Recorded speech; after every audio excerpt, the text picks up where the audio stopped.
네, 오늘은 2013년도 마지막 주일입니다. 우리 자녀들과 함께 매월 5주는 자녀와 함께 예배를 드리는데, 내년에도 매월 5주째는 자녀들과 함께 이렇게 예배를 드릴 겁니다. 이럴 때 자리를 부모가, 자녀가 한 명일 때는 가운데 자녀를 놓고, 부모가 왔고 자녀가 둘일 때 부모가 둘이 와야 되는데, 혼자 왔을 때는 부모가 가운데 하고 양옆에 자녀를 앉히고, 그렇게 해야 가족을 위한 기도를 할 때 함께 손잡고 기도할 수 있습니다. 이따 기도할 때 자리를 그렇게 바꾸어 앉으시기를 바랍니다. 자녀끼리 부모끼리 앉지 말고 사이사이 이렇게 섞어서 이렇게 꼭 앉기를 바랍니다. 2부 예배는 중고등부 학생들이 주로 오기를 원하는데, 유초등부가 또 영아부 유치와도 상관은 없습니다. 3, 4부는 또 같이 어린이부가 본래 3, 4부 시간에 같이 동시대 시간이 있어 거기 예배를 드립니다.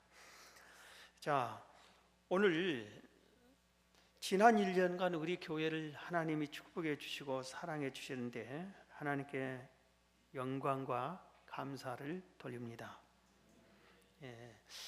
새해에도 하나님께서 여러분의 가정을 평안으로, 사랑으로, 축복으로 넘치기를 주의 이름으로 축원합니다. 우리 학생들은, 절 보세요.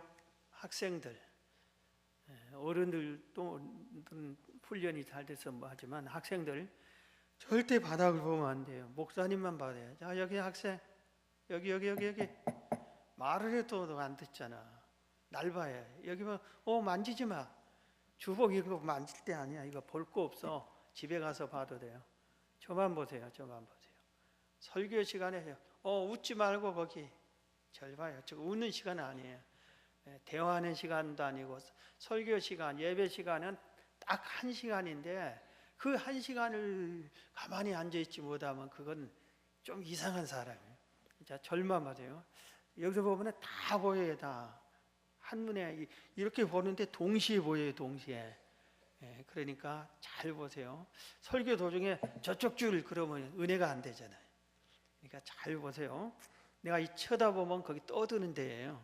그러니까 얼른 옆에 있는 사람들 좀 이렇게 해주고 쳐다보게끔 그렇게 해주시기 바랍니다. 오늘 설교를 아주 중요한 내용을 설교합니다.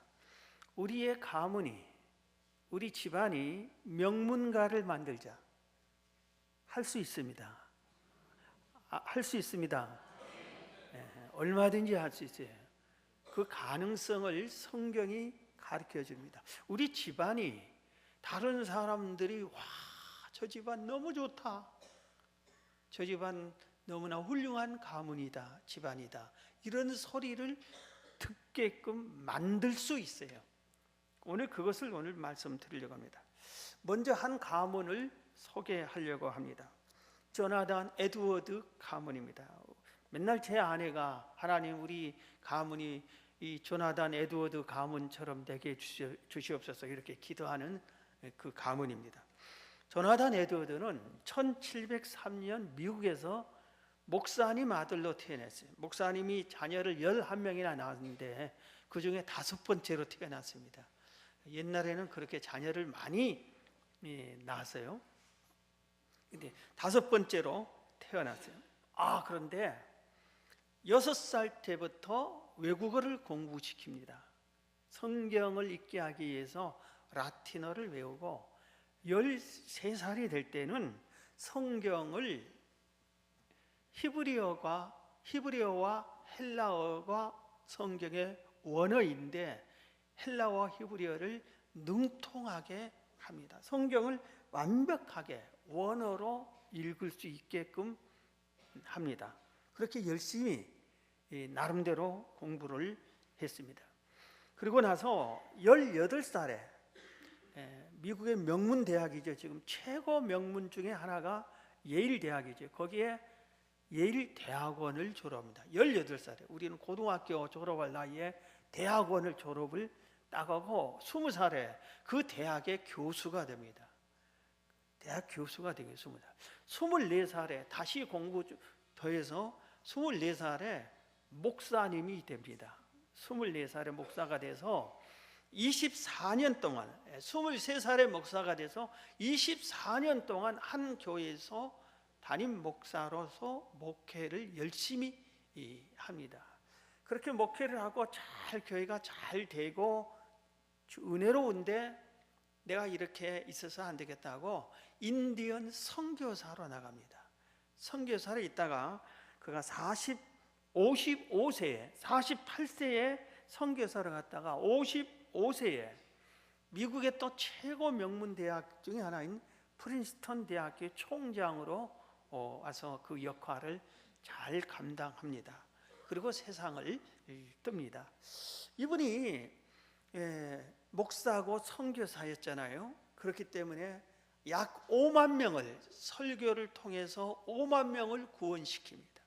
5만 명이나 이 조나단 에드워드의 설교를 듣고 예수를 믿고 믿음이 성장한 사람이 5만 명이고, 조나단 에드워드를 통해서 약 150개 정도의 교회를 새로 세웁니다. 이 프린스턴 대학교에서는 조나단 에드워드 연구소가 설립이 됐어요. 도대체 이 사람이, 이 가문이 왜 이렇게 명문가인가를 연구하는 가문이 생기죠. 그의 후손을 거기서 연구해서 발표를 했는데 후손이 약 1,400명인데 이 중에서 14명이 총장이 나옵니다. 14명이 대단하죠. 그리고 100명 정도가 목사 선교사님이 나옵니다. 또 100명 정도가 판사 검사가 나옵니다. 그리고 의사가 60명 정도 나옵니다. 작가, 언론인이 70명 정도 나옵니다. 교수가 65명이 나옵니다.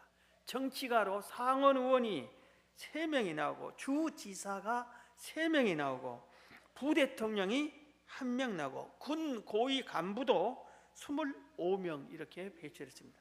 그러니까 약 500명 정도가 아주 이렇게 미국의 최상위권으로 나오고 나머지 후손들도 다 상위권에 속한 생활을 합니다. 그래서 이 가문을 미국에서 아주 최고의 명문가 중에 하나로 소개를 하고 있습니다. 조나단 에드워드 한 사람이 낳은 후손들입니다. 양육한 후손들입니다. 이렇게 한 사람의 영향력이 얼마나 그 가문에 크게 미치는가를 우리가 알 수 있어요. 자, 오늘 제가 소개하려고 하는 가문이 있어요. 이 가문은 오늘 설교 제목이지, 명문가 중에 최고의 명문가는 다윗의 가문입니다. 다윗 가문. 방금 말한 조나단 에드워드 가문은 저리 가라 할 정도로 최고의 명문가를 이룬 가문이 다윗 가문이에요. 그래서 이 다윗 가문을 소개하겠습니다. 먼저 다윗 가문이 왜 이렇게 명문가이냐면은 성경은 구약과 신약으로 나눠졌지요. 구약과 신약. 자, 여기 보세요. 구약과 신약으로 나눠지는데 신약의 첫 번째 책이 마태복음이잖아요. 그런데 오늘 읽어드린 마태복음 1장 1절에 아브라함과 다윗의 자손 예수 그리스도의 계보라 그랬습니다. 예수님의 가문을 소개한다 했지만 사실은 다윗의 가문이야. 6절에서 다윗을 낳았다 했는데 6절 위에는 다윗의 조상을 소개하고 6절 아래로는 다윗의 후손을 소개하는 내용입니다. 근데 예수님을 소개할 때 뭐라고 그랬어요? 다윗의 자손 예수 그리스도라고 했어요. 예수님을 다윗의 자손 예수 그리스도라. 오늘 1절에 그렇게 말씀하고 있어요. 예수님을 누구라고 했어요? 다윗의 자손이다 이거는. 마태복음 1장 20절에 보면은 예수님이 탄생할 때 천사가 나타납니다. 그리고 예수님의 남편, 이제 마리아의 남편 요셉, 그러니까 예수님의 육신의 아버지지요. 두 사람이 약혼을 하고 아직 정식 결혼을 하지 않은 상태에 마리아 마리아가 임신을 합니다. 성령으로 천사가 나타나 임신했죠. 그래서 요셉이 그만두려고 했죠. 왜 내 약혼자가 남의 아기를 가졌나 하고 그만두려고 하죠. 그런데 천사가 나타나서 말합니다. 뭐라고 얘기한지 아세요? 천사가 요셉에게 요셉아 그러지 않습니다. 다윗의 자손 요셉아 이렇게 부릅니다.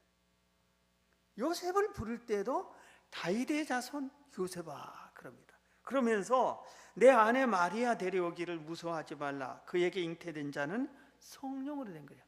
사람에 의해서 불륜에 의해서 잉태된 게 아니라 성령으로 잉태된 거다. 아들을 낳으니 이름을 예수라고 해라. 이렇게 소개하고 있습니다.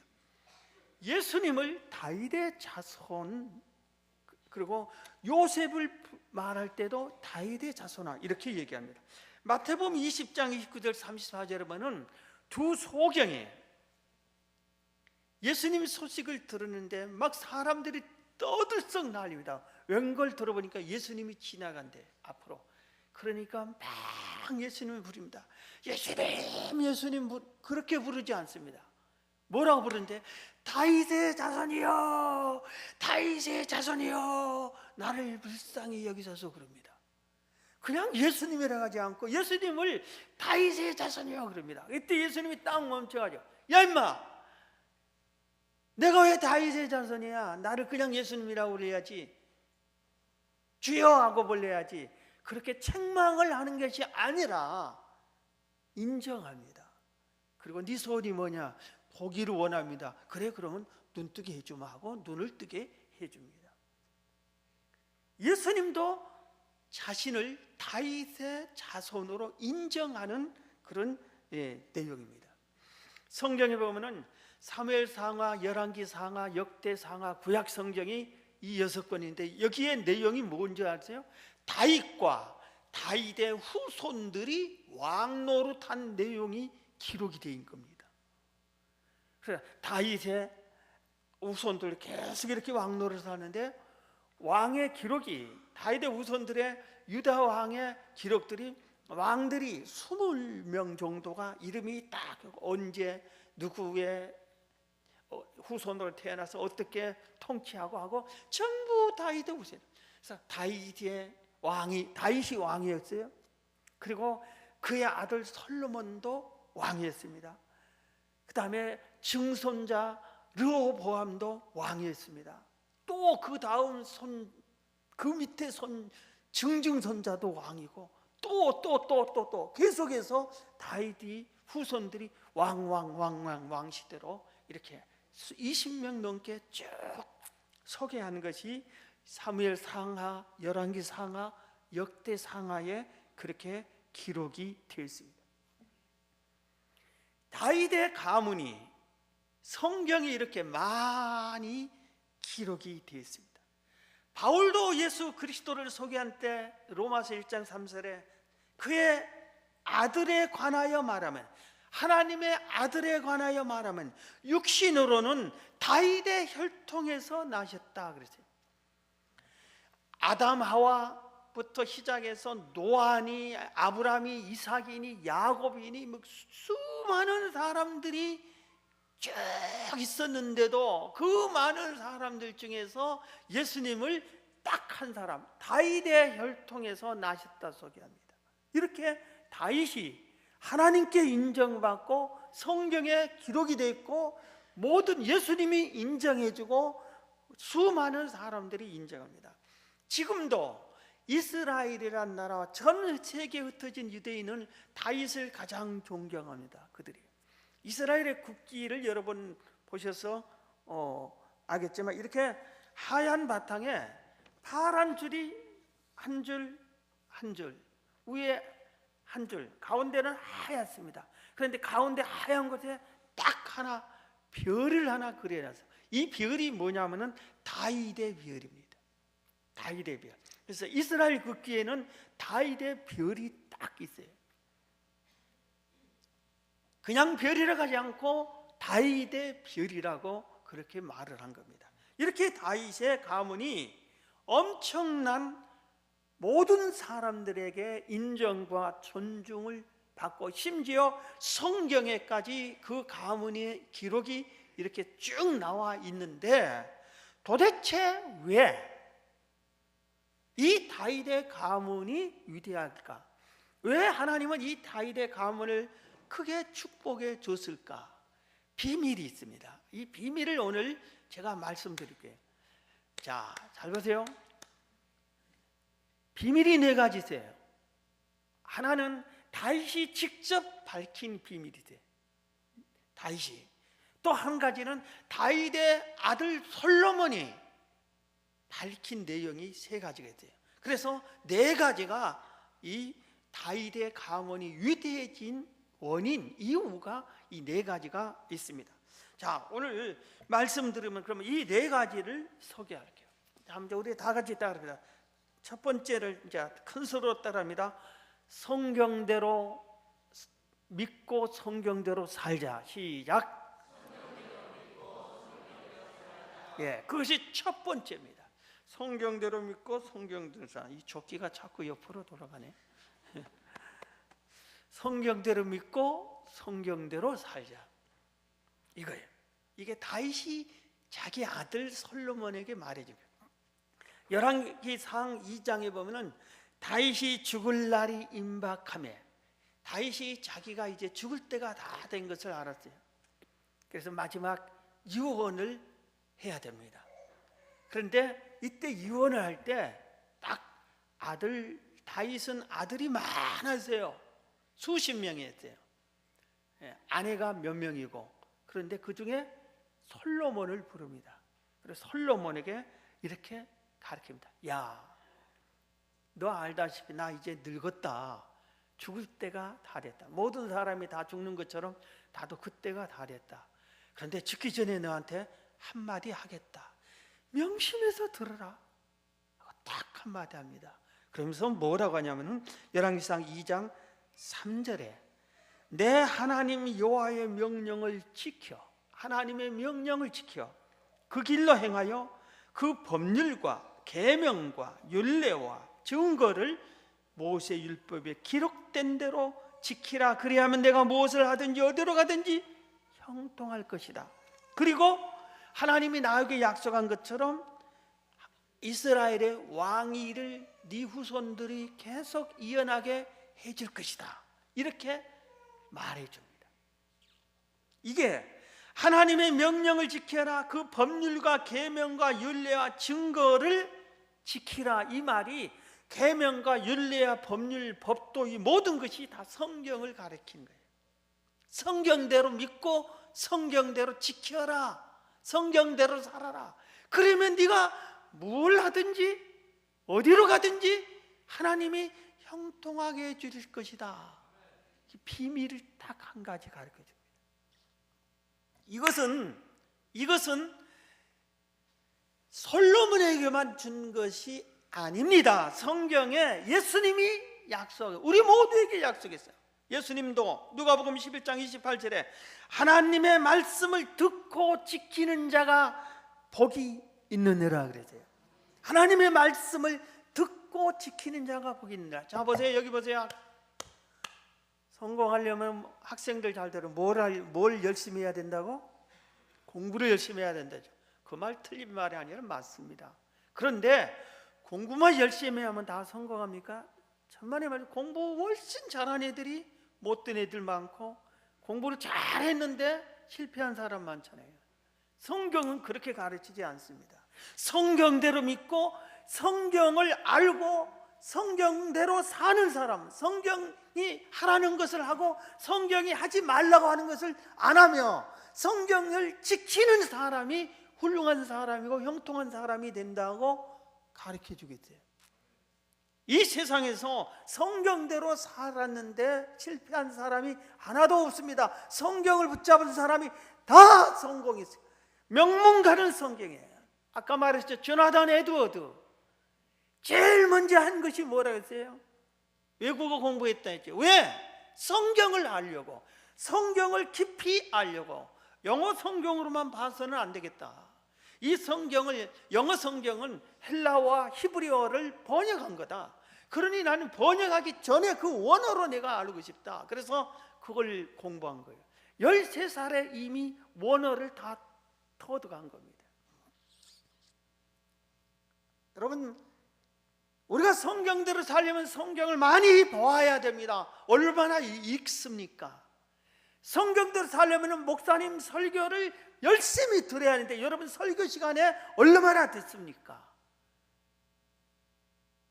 여러분 자녀에게 공부가 아니라 성경을 집어넣어주면은 다 알아서 깨달아서 공부할래 공부하고 다른 달란트를 가지고 성공할래 다 하게 돼 있어요.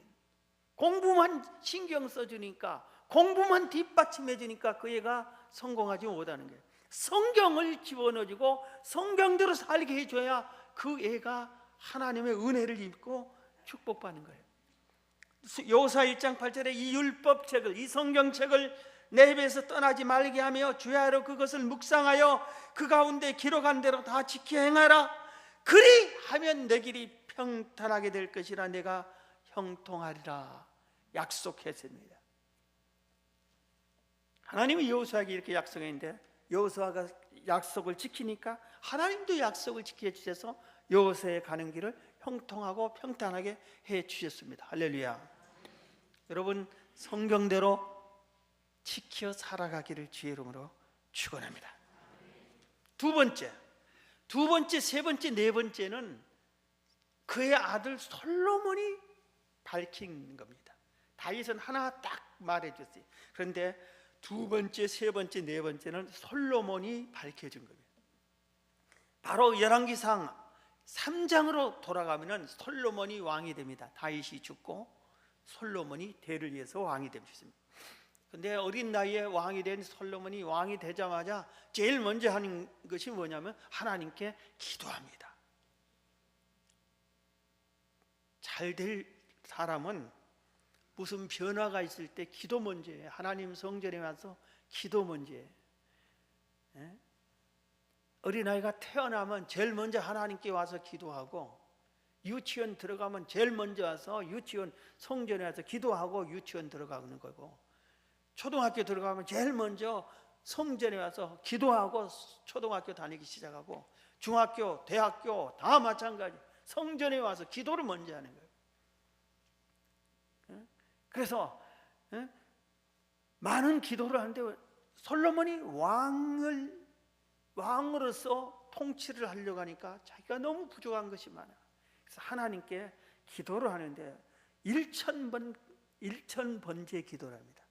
그냥 기도한 게 아니라 매 기도할 때마다 오늘날만 하면은 헌금을 정성껏 마련해서 드리면서 그 뒤에 기도 제목을 딱 적어서 하는 것처럼 하나님 내 기도 들으세요 하고 예물 드리고, 두 번째 우리가 12달 열매 가득하고서 매월을 축복해 달라고 헌금을 12번 하면서 기도하는 게 제일 좋습니다. 헌금을 하라는 그런 뭐가 아니라 액수가 문제가 아니라, 그래서 솔로몬은 송아지 아니면은 양 새끼를 드릴 한 번제 드릴 때마다 짐승 한 마리씩을 바쳐서 제물로 드립니다. 번제는 짐승을 한 마리씩 바쳐 드리는 것을 번제라고 합니다. 그렇게 1000마리의 짐승을 바치는 겁니다. 하나님께. 그리고 기도합니다. 하나님께서 그동안에 1000마리를 드리며 기도한 사람을 본 적이 없어요. 기껏해야 한 마리, 두 마리 이런 식으로 드리는데 1000마리를 드리면서 계속 기도하는 거예요. 그래서 하나님께서 이 1000번제가 딱 끝나는 날에 하나님이 직접 솔로몬을 찾아옵니다. 꿈에 나타납니다. 그래서 솔로몬아, 내가 너한테 뭘 해줄까? 뭘 얻고 싶어서 1000번이나 나한테 구하느냐? 그럽니다. 그때 솔로몬이 이렇게 대답합니다. 잘 들으세요. 여기에 비밀 3가지가 들어있어요. 열왕기상 3장 6절입니다. 솔로몬이 이르되 주의 종 내 아버지 다윗이 잘 들으세요. 그 다음에 성실과 공의와 정직한 마음으로 주와 함께 주 앞에서 행함으로 주께서 그에게 큰 은혜를 베푸셨고, 주께서 또 그를 위하여 이 큰 은혜를 항상 주사 오늘 같이 그의 자리에 앉을 아들을 그에게 주셨나이다. 이 말이 뭐냐면은, 하나님께서 다윗이 성실하고 공의롭고 정직하게 행하니까 다윗에게 큰 은혜를 주고, 그 아들에게 또 아들에게까지 은혜를 주어서 나를 왕으로 세워서, 그 덕분에 내가 왕이 됐는데, 왕이 되고 보니 지혜가 부족합니다.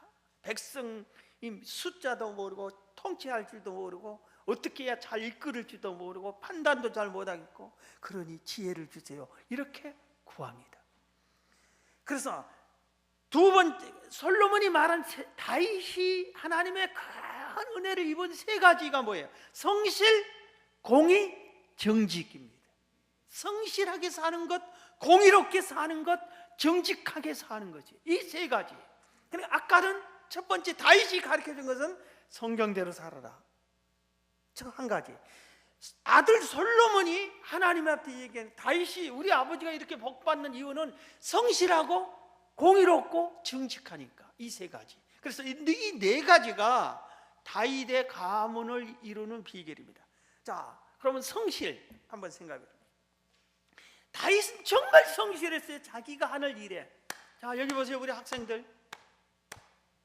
학생이 학교 생활 성실하게 해야 돼.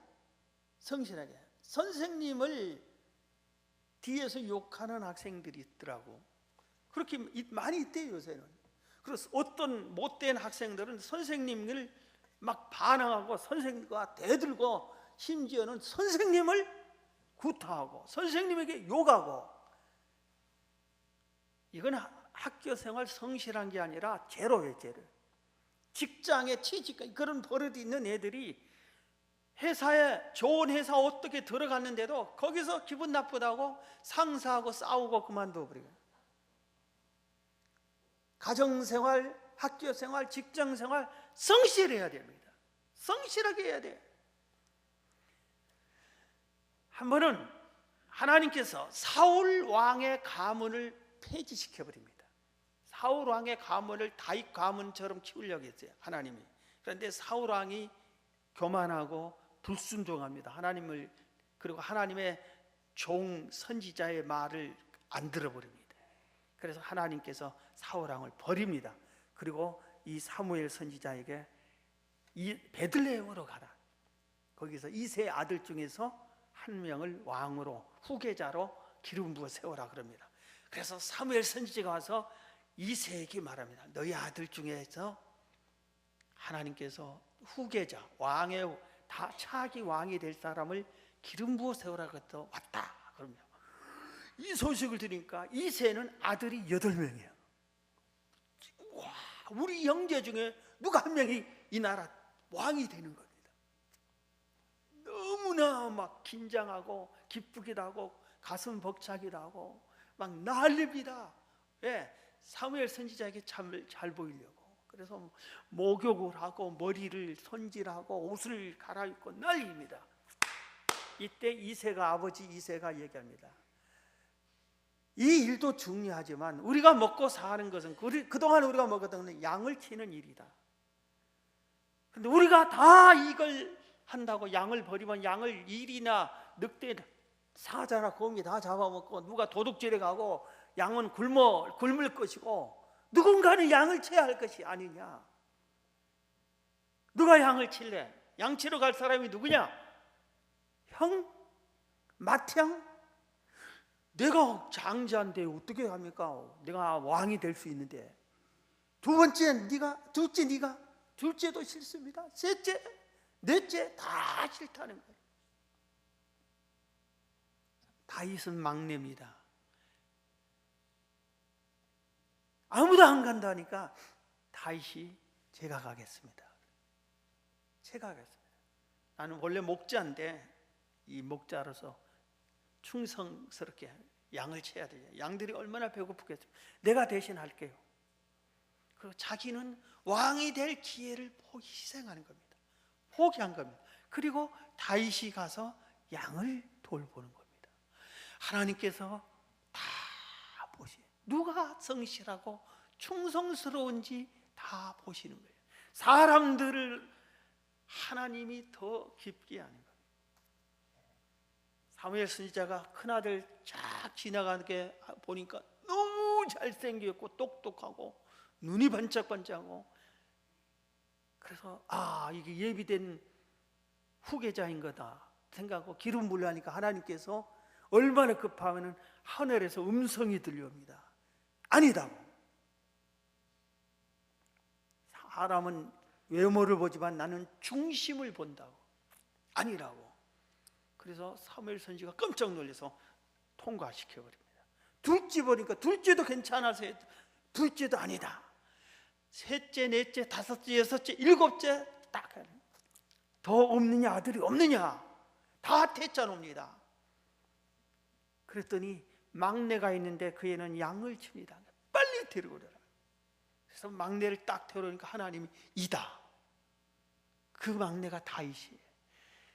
다들 왕의 후보가 되겠다고 했지만 다윗은 본연의 직분에 충실한, 양을 생각한 거예요.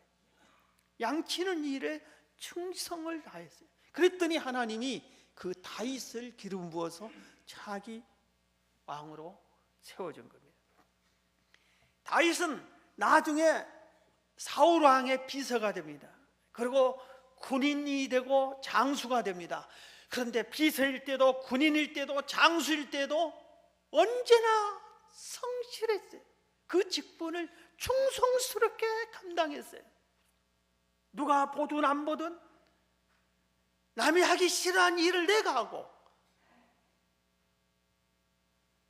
하나님으로부터 명문가를 이루려면 사람 보려고 일한 게 아니라 하나님 보게 성실하게 일해야 돼요. 하나님 보시기에 성실하게 일하면 되는 거예요. 내가 어떻게 저놈을 짓누르고 올라가고 내가 승진하지, 그게 아닙니다. 내 일에 성실하면은 하나님이 세워줘요. 하나님이 세워줘요. 거기서 대접 못 받게 하면은 다른 데로 옮겨서 대접을 받게 해줘요. 세 번째, 다윗은 성실할 뿐만 아니라 공의로웠어요. 공의라는 말은 쉽게 한자로 공평할 공, 옳을 의입니다. 공평하고 옳은 편만 공평하게 옳은 쪽만 선택하는 겁니다. 공평하게 정말 이걸 공평해야 돼. 우리 오늘 저녁 예배는 소그룹 모임인데, 여러분 소그룹 모임에서 제발 하지 말아야 할 첫 번째 금기 사항이 있어요. 뭐겠어요? 정치 얘기하지 말. 우리나라 사람이 정치 얘기에는 공평하지 않습니다. 영원한 한쪽만 지지합니다. 그러니까 나라가 싸웁니다. 공평해야 돼. 자, 여러분 수십 년 저와 함께 수십 년 신앙생활했습니다. 보세요. 박정희 대통령 잘못한 거 제가 설교할 때 말했습니다. 전두환 대통령, 노태우 대통령 잘못한 거 설교할 때 말했습니다. 김영삼, 김대중, 노무현 대통령이 잘못한 것을 설교할 때 말한 적이 있습니다. 이명박 대통령이 잘못한 것은 아직 얘기를 안 했어요. 참았어요. 참고 있었어요. 오랫동안 들어보면은 목사가 현직 대통령이 잘못했으면 잘못했다고 해야지. 그런데 이렇게 하면 이야, 우리 목사님은 저쪽 편만 된다. 여러분 그러면 안 됩니다. 공의로워야 됩니다. 항상 공의로워야 돼. 공평해야 돼. 공평하게 우리는 말하고 생각하고 행동을 해야 됩니다. 어느 것이 옳으느냐? 자기를 희생하면서라도 오른쪽을 택해야 됩니다. 우리나라에 조나단 에드워드 같은 유명한 가문이 또 하나 있습니다. 참 다행이에요. 설교할 때 예화를 들을 수 있어요. 주기철 목사님이 심우하던 평양 산정현 교회의 유계준 장로님이십니다. 이분은 염전과 목재 사업을 해서 돈을 많이 벌었어요. 그 교회에서 제일로 헌금을 많이 해요.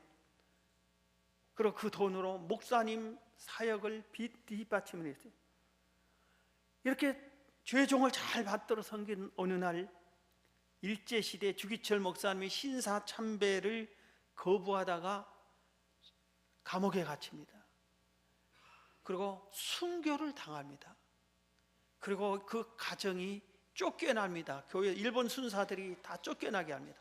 그래서 굶어 죽을 처지에 이릅니다. 이때 저 가정을 도운 사람은 같이 취급하겠다고 해서 아무도 도와주지 못합니다. 이때 이 유계준 장로가 생각합니다. 주의 종의 가정이 굶어 죽는데 내가 저 주의 종의 가정에서 목사님이 외친 설교를 듣고 자란 내가 외면할 수 있느냐? 아니다. 내가 붙잡지는 아니라도 도와줘야 된다. 그리고 몰래 그 가정을, 주의 종의 가정을 살려냅니다. 양식을 전달해주고 도와줘서 살려냅니다. 나중에는 이 유계준 장로님도 순교를 당합니다.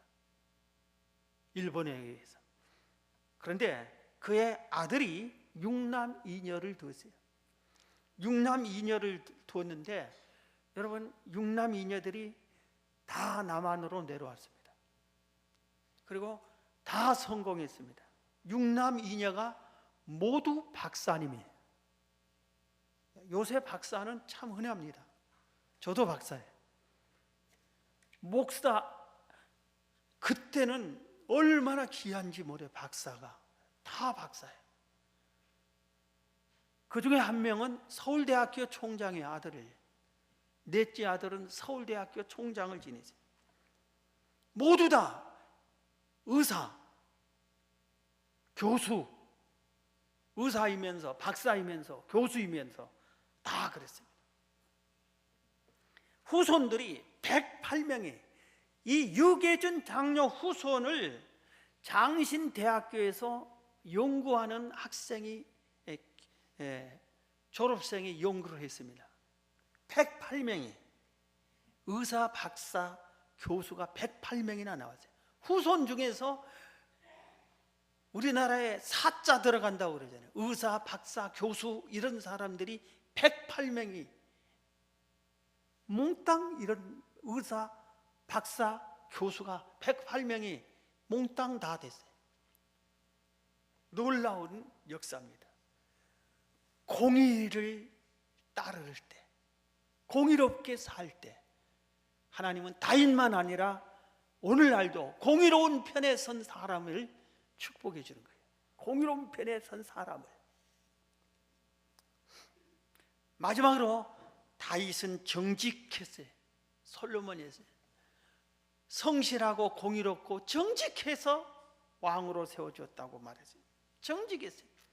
정직에 얼마나 정직하냐면은 나단 선지자가 와서 다윗이 실수했어요. 큰 죄를 지었어요.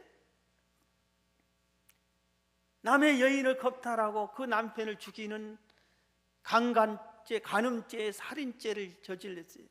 그래서 나단 선지자가 와서 막 책망했습니다. 그때 왕이 저놈 죽여버려 해버리면은 나단 선지자는 죽습니다. 그리고 소문 안 나게 해버리면은 소문이 퍼져나가지도 않습니다. 그런데 다윗이 얼마나 정직한 사람이냐면은 그 앞에 꿇어 엎드려 가슴을 찢고 회개하고 눈물로 회개합니다. 자기의 죄를 책망해 주면은 사람들은 죄를 지으면은 숨기려고 합니다. 그리고 들통나면은 부인합니다. 변명합니다. 그리고 죄를 지적한 사람을 미워합니다. 대적합니다. 그런데 다윗은 그러지 않습니다. 가슴을 찢고 회개하고 뉘우칩니다. 그리고 시편 51편, 바로 그때 지은 시가 시편 50편. 하나님, 내가 죄 지었습니다. 제가 너무나 큽니다. 그러니 내 죄를 씻어주세요.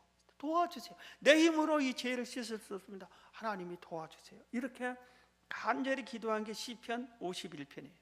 얼마나 정직한 사람, 자기 죄를 만천하에 드러내 내가 죽일 놈이라고, 잘못했노라고 금식하며 기도하면서 회개합니다. 자, 우리 사랑하는 성도 여러분, 우리 학생 여러분 잘 들으세요. 여러분들도 여러분의 가문을 빛낼 수 있고, 여러분들이 다윗처럼 훌륭한 사람이 될 수 있어요. 요나단처럼, 유계준 장로님처럼 그런 사람이 될 수 있어요. 왜냐? 다윗이 그의 아버지가, 나는 우리 아버지가 별별 일 없어서 안 돼, 다윗의 아버지는 정말 별별 일 없는 베들레헴 시골 촌에 양치는 목동에 불과했어요. 아버지는 아무것도 아니었어요. 근데 다윗이 자기가 말한 처음에 하는 것처럼 성경대로 살고 성실하고 공의롭고 정직하게 사니까 하나님이 키워준 거예요. 우리 아버지가 아무리 못났어도, 우리 가문이 아무리 못났어도, 그리고 내가 비록 죄가 많아도 회개하고 뉘우치고 바르게 살면은, 성경대로 살고 다시 성실하게 살고 공의를 이루어 살고 정직하게 살면은 됩니다. 하나님이 해줄 것입니다.